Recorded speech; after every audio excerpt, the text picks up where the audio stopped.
अस्सलामु अलैकुम वरहमतुल्लाहि वबरकातुहू।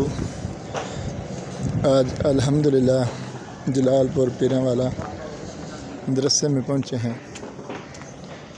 यकीनन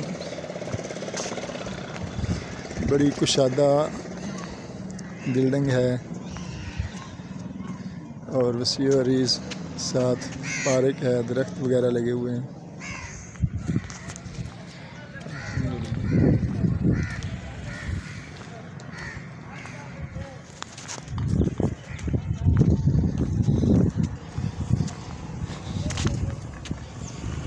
मुख्तलिफ़ जगह से उलमाए इकराम आज ज़िम्मे गफ़ीर है, अल्हम्दुलिल्लाह ये दीन की वजह से आज इकट्ठे हुए हैं।